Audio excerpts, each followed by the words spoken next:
And here to talk about it now, from the left, progressive strategist and host of The Good Fight, Ben Wickler, who is Skyping in from Washington, D.C., and alongside me here in studio, Javier Manjarrez, managing editor of The Shark Tank. Ben, I don't use politics in a pejorative sense, but there always is a political reaction to what goes on. And part of it is based on coverage. In your mind, Ben, are we seeing a greater media response to the riots and subsequent injuries than we saw when Michael Brown was murdered and that story broke? JD, thanks for having me on. Javier, a pleasure to be on with you. What we're seeing here, it's been now 5 days since Michael Brown's shocking murder. And what we're seeing is a nation waking up to an unfolding tragedy and a crisis that's been going on for a while. I think that this has broken through in a way that other deaths, like John Crawford, who was shot in a Walmart for picking up a toy gun, as he told police that it was a toy he was shot, or Eric Garner in New York. Somehow this has touched, I think, the hearts and sort of broken through people's consciousness in a time when so much else is going on in a way that is profoundly important, because it illustrates a crisis that's been unfolding out of sight for a long time. And I think the protests, the riots, and the militaristic response to those protests, the shooting of tear gas and rubber bullets into crowds of nonviolent protesters and the chaos that ensues after that, that's something that you can sort of predict when there is a teenager shot in cold blood and no public accountability for it.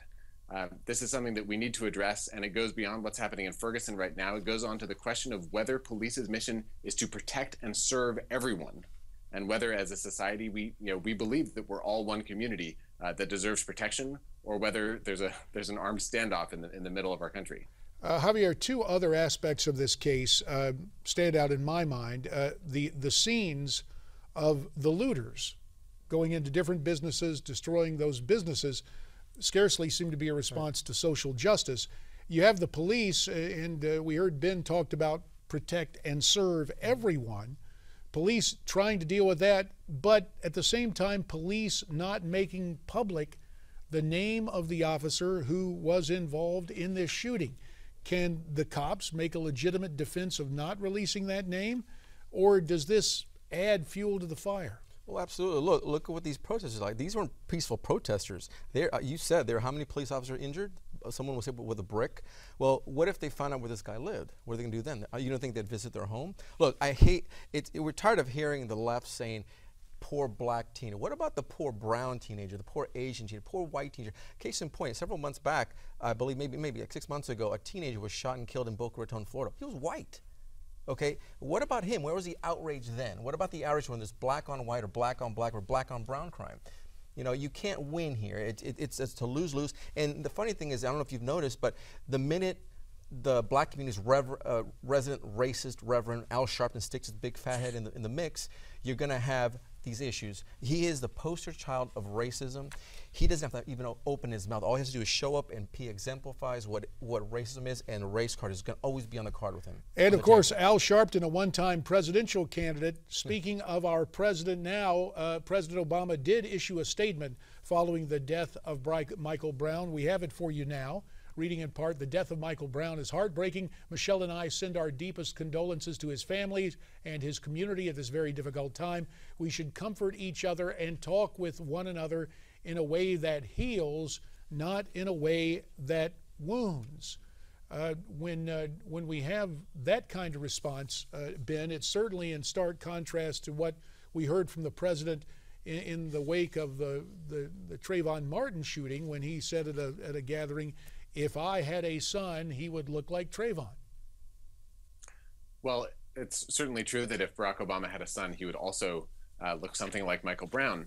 The difference between that moment and this one is that right now there are police in riot gear, with military and SWAT team tactical units in the streets. There are nonviolent protesters, and there are some people, as you mentioned, Javier, who are looting. The vast majority of the community is walking with their hands up, saying, "Don't shoot." This is it's a tense and a dangerous moment of crisis in this community. And I think what the president is speaking to is we need to calm this down. This is a moment when first we need peace, and then we need justice. We need peace and accountability. And I think that the vast majority of protesters who are nonviolent would very much agree with that statement. And I think that's what the president's calling for too. I hope that that's something that all of us across the country can call for, because there's no denying that there's an incredible level of tension, and what we're seeing in the police response in Ferguson right now is a level of racially tinged animus and confrontation that it's frankly unbecoming for an American city. Gentleman, F. Lee Bailey, the noted defense attorney, appeared on this program yesterday. He talked about the contrast between President Obama's comment on Trayvon Martin and this appeal for calm in Ferguson, Missouri. Javier, I'm interested in your take on this. The president's call for reconciliation. Certainly, we can all look for reconciliation. Has this White House understood that you can't have the situation like you had with Trayvon Martin and the president coming out in that case saying what he did? Absolutely not. But look, this is an issue in an election year that will help Democrats. It helped in the Trayvon case last year. This will help them kind of steer away from the Obamacare and other issues that affect them. Look, at the end of the day, how is this kid, unfortunately died, how does he would ever look like President Obama or any other kid, whether black, white, or purple, if you would? President Obama is making this a race issue even more so. He's exacerbating what Al Sharpton is doing, and it's not helping out the situation. Look, there's going to be more tension out there, like the gentleman just said. Look, this can only be distinguished by President Obama coming out there and just not pulling a race card like what Al Sharpton is doing.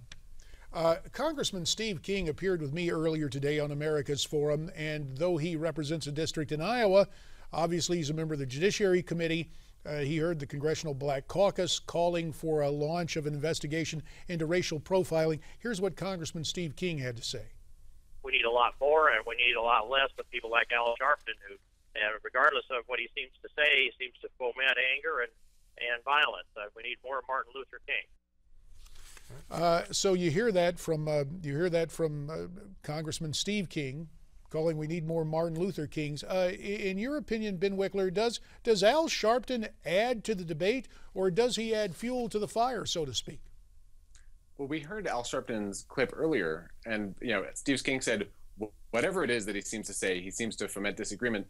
I think you can only hold him. You can ask him what he actually says, and what he's calling for here is an investigation, is accountability, and he's pointing out the tragedy where every 28 hours an African American man is killed by police or vigilantes in this country, according to a report. There is a genuine racial element to this that you can't really deny. If you're in the streets of Ferguson right now and you look around, you can't help but notice it, and that's a tragedy that we need to confront. This is something where, as a government, as a society, we need to take a step back and think about what kind of policing, what kind of community we want to live in. Javier, is it a community where something like Michael Brown can get shot, or is it something where Michael Brown is protected? Appreciate what you're saying, Ben. Only about 30 seconds left. Very quickly, do we need to establish quotas for crimes or imprisonment? Again, where is the white-on-white crime? When a white teen gets killed by police, who happens to be white, black, or Hispanic, where's the outcry there? It's only when it's a black teen. Well, there's racial animus. This story will continue to be in the news, and we'll continue to ask you gentlemen to come along and talk on this issue and others. To Ben, to Javier, we thank you very much, and America's Forum continues.